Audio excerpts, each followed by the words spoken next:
Let us move back into the SEC. This is a game that I don't pick games with this high of a spread in conference play, but I think it's interesting with Alabama coming off that A&M win. And you and Aaron had a great discussion on Snaps about Alabama and just the voodoo that Nick Saban has done. So this is Arkansas at Alabama. Alabama's a 19.5-point favorite. I'm getting a little worried about Sam Pittman, even though I just like the guy. I don't want anything bad to happen to him. Everybody likes him.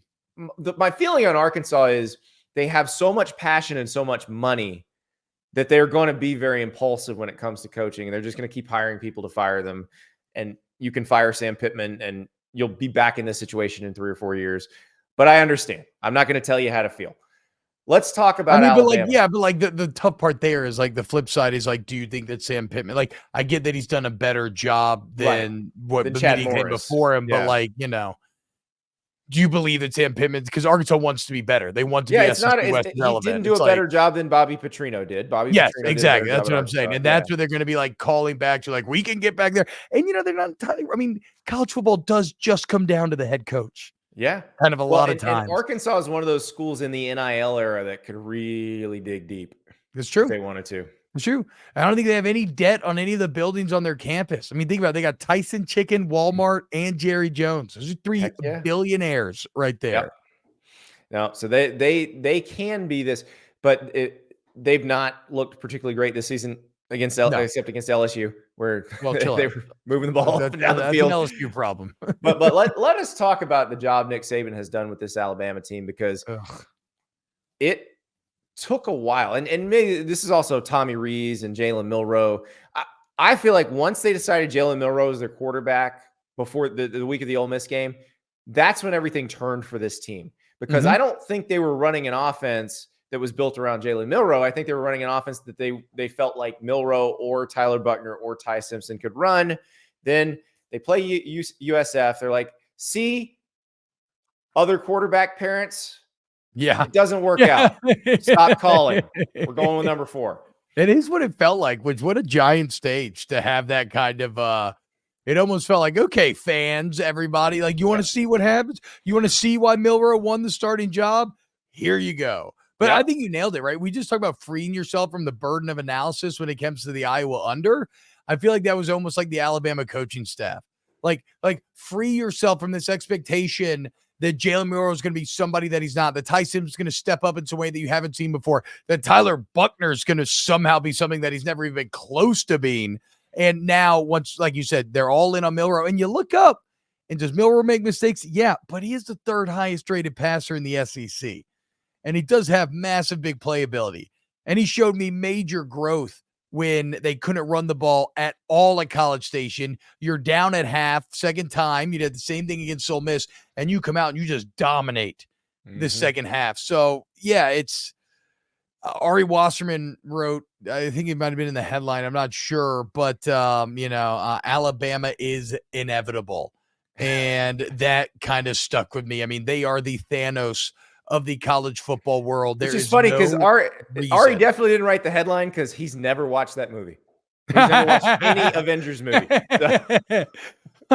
Well, like, whatever it is, though, it stuck with me because the inevitability of Alabama is getting disconcerting. And we've said it all year, like, if this Alabama team wins anything of note, it's probably Nick Saban's greatest coaching job he's ever had. And you look at Arkansas, Andy, and speaking of morale and things like that, these two teams could not be going in more opposite directions. Yeah. Alabama's had 2 really impressive SEC comebacks and must-have-it wins to take control of the West, and Arkansas's fallen apart. You blow the big lead against BYU. You almost get LSU. You fall short.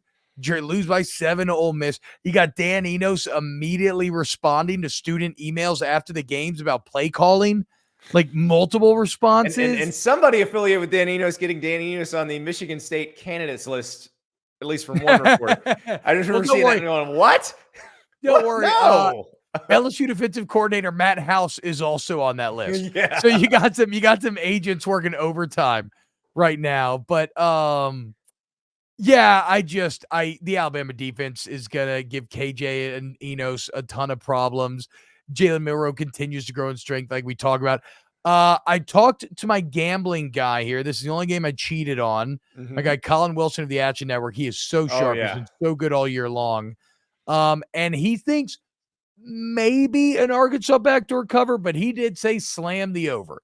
He said all the metrics are pushing over here, but I'm going Alabama to cover here. I think Arkansas, if they don't score quickly, they may not score at all against Alabama's defense. That's the tricky part. You remember that Arkansas-Georgia game a few years ago? Arkansas came in there all hot and then couldn't get across the 50. I'm a little worried that may be what we're walking into. Whoa, here. Chill out, dude. I have PTSD from not getting across 50. You're not allowed to say that in front of me. That's a trigger point for me. Sorry. Yeah. We will not break, especially when we're talking about Alabama. So yeah, exactly. the Bronx cheer when that actually happened in that game was probably the worst part of it. It's just so unbelievably sad how badly we got our ass kicked. And then I confirmed this with AJ McCarron on Rivals yesterday, where I had always heard that Alabama had like we're talking about the 2011 national championship for anybody who's like, what the hell are they talking about? I'd always heard that Alabama had a sports psychologist study our team, and that he essentially determined that Tyrann Mathieu was the head of the snake, and it was like a cut off the head of the snake and watch the body follow sort of mission, which he was. Like, I have never, and I never thought about it in those terms, but I have never been I've never shared a locker room with a leader or a football player as incredible as Tyrann Mathieu. Blows me away to this day. And so the entire Alabama game plan was built around cutting him down in front of us, where they were going to get him in man-to-man, and they were going to attack him with, who's the tight end? Was it Howard? Their tallest receiver, and they were going to throw him on the sideline, where it's either going to, if AJ places it right, it's either going to go out of bounds or they're going to get it. Yeah. They're not going to give him a chance to make a play. And that all felt very apocryphal to me. Like, kind of like, it's a little too interesting to be true.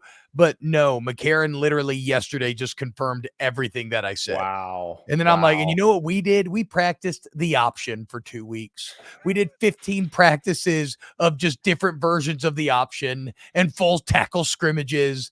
It's just insane, the difference between Saban and Miles getting ready for that natty. Knowing a little bit about how Nick Saban handled the mental architecture of that team, I think because they have multiple mental guys, I think that's called Gandalf was the one who did that one. So we actually, I know who you're talking about. The Wizard. He's from Michigan State. Lonnie Rosen is his name. Yeah. Yes. Shout out the doc. He was an old Vietnam medical man. And he taught me when I was younger, because LSU actually brought him as well. We never went as deep with it. Like Saban does, like military special forces, focusing on the moment, not being result oriented, all that sort of stuff. We never went that deep. But I may have had some anger problems in my day. I may have punched a few holes in my freshman dorm.